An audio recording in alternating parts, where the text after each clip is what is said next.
Imagine a stone cell in the castle of Rouen, northern France, winter of 1431. Cold wind from the Seine penetrates through a narrow gap in the wall. In the corner, on dirty straw, sits a girl. She is 19 years old. She wears men's clothing, torn, filthy. Her hands are bound in heavy chains, her legs too. The chain from her legs runs to an iron ring embedded in the wall. Around her stand 5 English soldiers. They are not simply guarding her, they are watching constantly, day and night, when she sleeps, when she prays, when she needs to relieve herself in the corner of the cell. No privacy, no peace, no silence, only stares, crude laughter, threats. This is Joan of Arc, the Maid of Orleans, the savior of France. A year ago she commanded armies. 6 months ago she crowned a king. Now she is a prisoner, bought by the English from the Burgundians for 10,000 livres, the price of a good castle. But the English are not going to simply execute her. They have 40 days to transform a saint into a heretic, a heroine into a liar, a symbol of God's will into a deceiver possessed by the devil. Before we go any further, you need to understand something about Joan of Arc's trial. Everything you think you know about it is simplified. The romantic story of a brave girl who stood before judges and refused to recant. That's true, but it's not the whole truth. What actually happened between February 21st and May 30th, 1431 was something far more methodical, far more cruel, and far more revealing about how power destroys those who threaten its narrative. This is not a story about a fair trial. This is a story about a systematic psychological operation designed to break a 19-year-old girl before allowing her to die. The real question is not whether Joan was guilty. The real question is why the English and the Church needed her to admit her guilt herself, and why it took them 40 days of interrogations to achieve it. If understanding how power really works matters to you, subscribe. This channel exists to show the mechanisms of domination that shaped the fates of women in history in ways that romantic legends prefer to ignore. Let me show you what really happened during those 40 days to Joan of Arc. The destruction did not begin on February 21st when the official trial started. It began on May 23rd, 1430. On that day, Joan was captured at the walls of Compiègne. She was covering the retreat of French troops. A Burgundian archer shot her in the back. She fell from her horse. Soldiers surrounded her. She surrendered, expecting to be treated as a prisoner of war of noble standing, as was customary between knights. But Joan was not a knight. She was a peasant in armor, a woman who wore men's clothing, a girl who claimed to hear the voices of saints. For the Church, this was a heretic. For the English, she was a political problem. She had crowned Charles VII as the French king. She inspired armies to defeat the English at Orleans, at Patay, at Jargeau. As long as she lives and is free, she is a symbol of French resistance. But simply killing her was not enough. If the English execute Joan as a prisoner of war, she becomes a martyr. The French will remember her as a heroine killed by enemies. Her death will only strengthen the resistance. But if the Church condemns her as a heretic, if she herself admits that her voices were from the devil, if she publicly recants everything she did, then her death will not be martyrdom, but just punishment. Charles VII, whom she crowned, will be a king crowned by a heretic. All her victories will become the work of the devil. The English can say, "We did not lose to a girl inspired by God. We lost to witchcraft." And now the Church has corrected this mistake. This was the plan, and to execute it, they needed time. For 6 months, Joan was held captive by the Burgundians. She was kept in the tower of Beaurevoir Castle, then in Beauvoir Castle, then in Arras. Everywhere she was kept under heavy guard. According to witnesses at the trial, Joan tried to escape twice. Once she tried to break through the floorboards in her cell. The second time she jumped from a tower 20 meters high into the moat, hoping God would save her. She survived but was seriously injured. For several days she could not eat. After that, the guard was strengthened even more.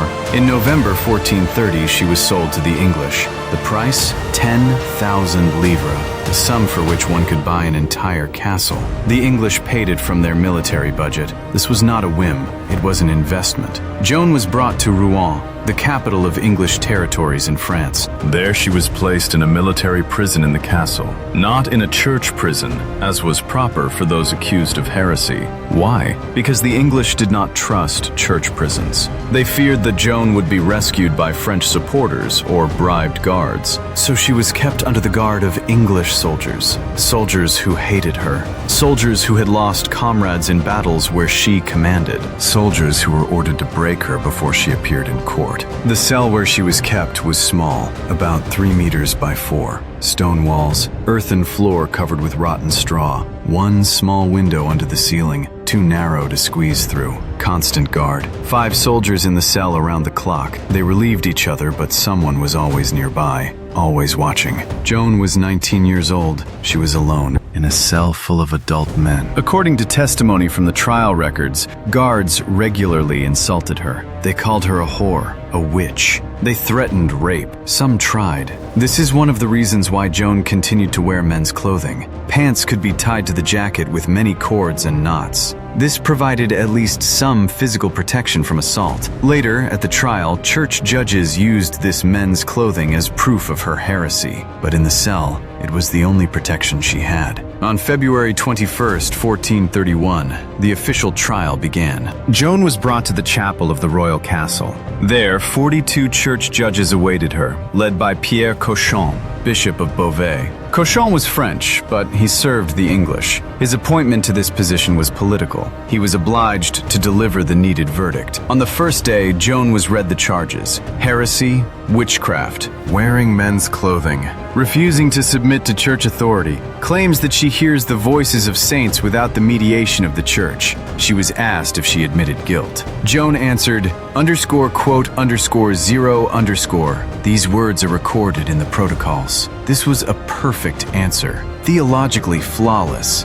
According to church doctrine, no one can know for certain whether they are in God's grace. To claim to know this is itself heresy. Joan, an illiterate peasant, gave an answer that an experienced theologian could have given. The judges were amazed and angered. They expected a frightened, broken girl. Instead, they got a girl who answered their traps with frightening clarity. The next 40 days would be devoted to breaking this clarity. Interrogations took place almost every day, sometimes publicly in a large hall, sometimes in her cell, where she was bound in chains and surrounded by hostile guards. The judges asked the same questions over and over, trying to catch her in contradictions. When did you first hear voices? At 13. What did they tell you? They told me to be a good girl, to go to church. Who were these voices? Saint Catherine, Saint Margaret, the Archangel Michael? Did you see them? Yes. What did they look like? They wore crowns and beautiful clothing. What language did they speak? French. Better French than yours. This last answer is recorded in the protocols. Imagine what courage it took to mock your judges. A 19-year-old girl in chains,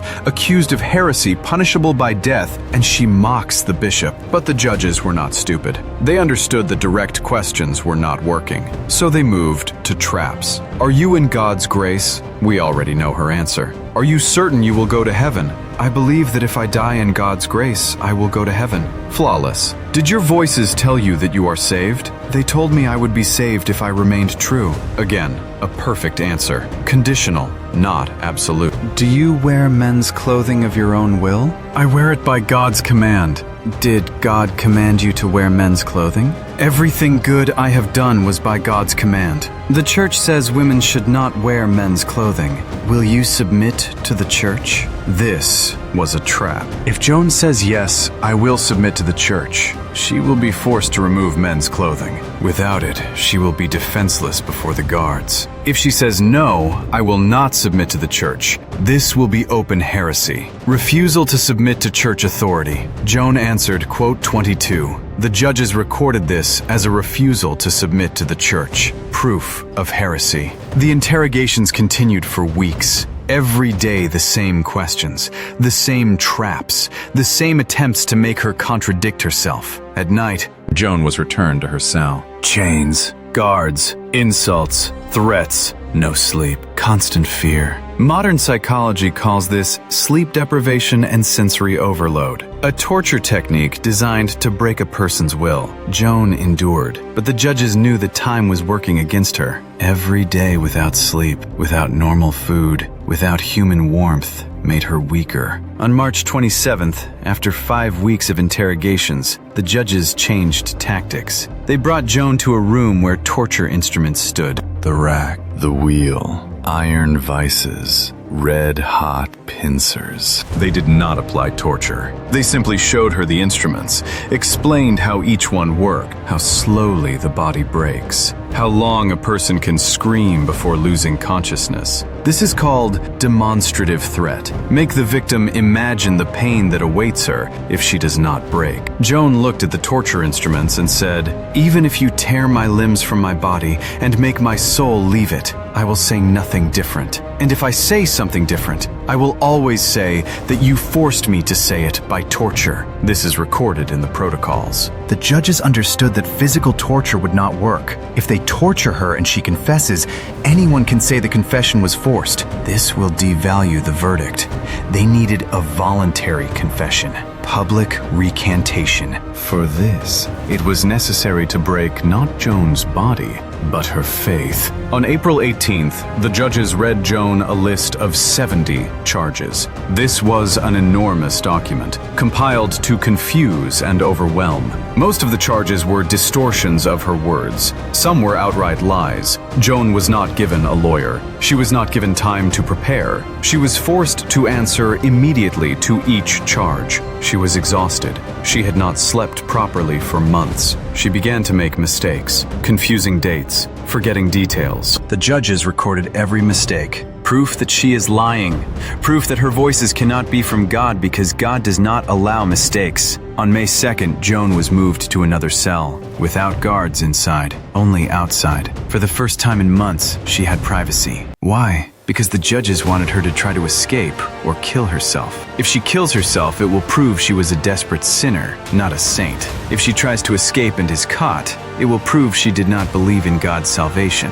Joan did neither. She prayed, the only thing left to her. On May 9th, the judges brought Joan to church for a public sermon. A crowd gathered there. A priest gave a long speech about the sins of heresy, about how the devil deceives the proud, making them think they are chosen, about how the church is merciful to those who repent. Then the priest turned to Joan. "Recant your errors. Submit to the church. Admit that your voices were from the devil. Remove men's clothing, and the church will be merciful." Joan was silent. The crowd shouted. Some demanded her death. Others wept. English soldiers threw stones. Joan was returned to her cell. The next 2 weeks were silence. No interrogations, no visits, only solitude. This is called sensory deprivation. After weeks of constant pressure, sudden silence can be more destructive. A person begins to doubt, maybe if I agree, it will end. Maybe if I recant in words but keep faith in my heart,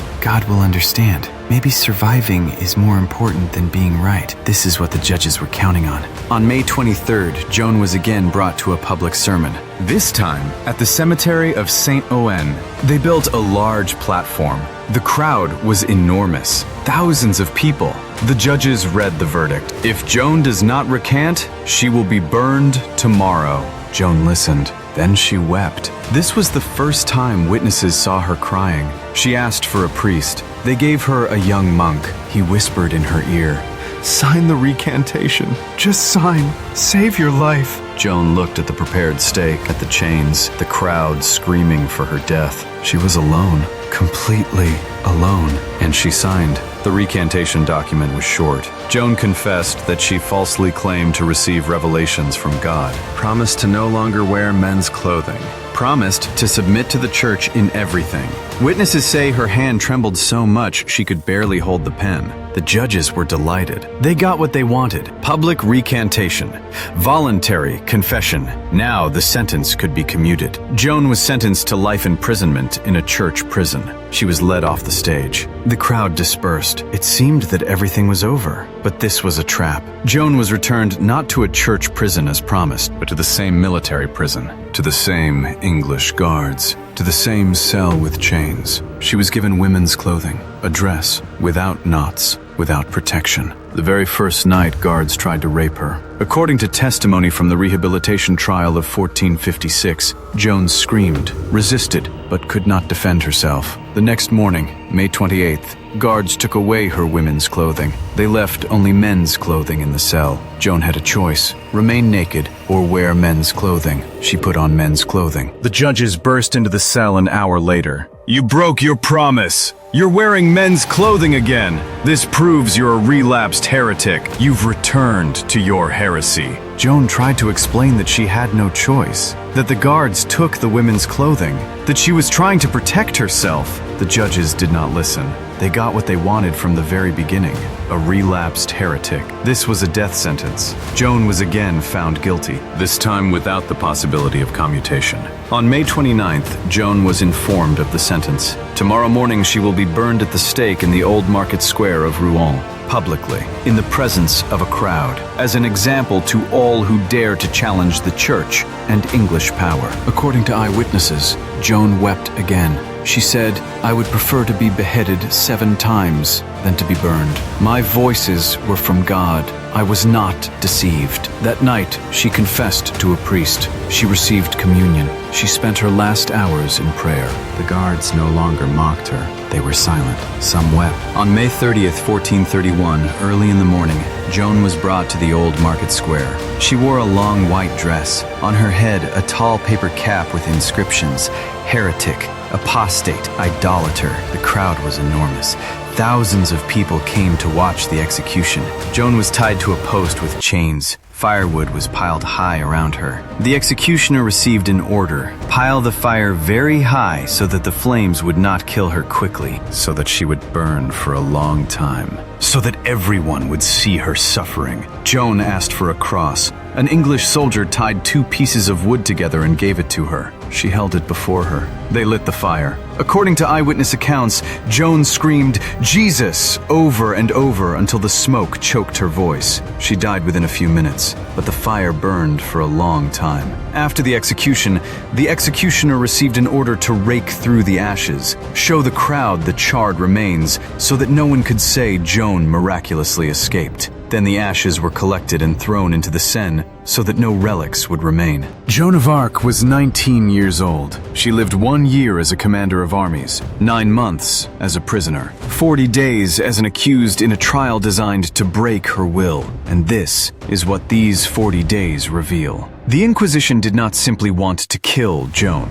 They wanted to destroy her message, prove that her voices were lies, prove that her victories were the work of the devil, force her to admit it publicly herself. They used every technique of psychological pressure known at that time: sleep deprivation, isolation, threats of torture, public humiliation, false promises of mercy. And when Joan broke for a moment, when she signed the recantation, they trapped her in a situation that made her death inevitable. But here's what's important. Even broken, Joan did not remain broken. In her last days, when she understood that she had been deceived, that the church prison was a lie, that the guards deliberately left her men's clothing to accuse her of relapse, she returned to her truth. "My voices were from God. I was not deceived." These were her last words before execution. Not repentance, not pleading for mercy, an assertion of faith. She died refusing to recant. And you know what happened next? 25 years later, the church opened a rehabilitation trial, questioned witnesses, studied the protocols, and admitted that the trial of 1431 was unjust, that Joan was innocent, that the judges were biased, that the English manipulated the church for political purposes. In 1920, almost 500 years later, Joan of Arc was canonized, recognized as a saint, the same girl who was burned as a heretic. But rehabilitation through centuries does not change what happened during those 40 days. A 19-year-old girl against the machine of power, a peasant against bishops and kings, a lone voice against a chorus of accusers. She broke for a moment, signed the recantation out of fear and despair, but then she returned to her truth and died for it. Was this a triumph or a tragedy? Victory or defeat? The question remains open 600 years later. Joan chose death rather than live with a lie, but her death did not stop what she fought for. Within 20 years, the English were expelled from France. Charles VII, whom she crowned, completed the war she began. Her example inspired generations, but Joan herself did not see it. She died alone, betrayed, burned before a screaming crowd. 40 days showed the limits of human will under pressure. They showed how power uses time, isolation, fear, and false hope to break even the strongest. They showed that sometimes the only choice that remains is how you die, and that sometimes that is enough. Remember these 40 days. Remember what the Inquisition built. A machine designed to break a girl who heard God's voices. Remember how close it came to working, and remember why Joan chose fire instead of lies. Not because it saved her, not because it changed the verdict, because it was the only choice they could not take from her. This is what those final days showed. Not romance, not legend, just the systematic destruction of will and one woman's refusal to let it be complete.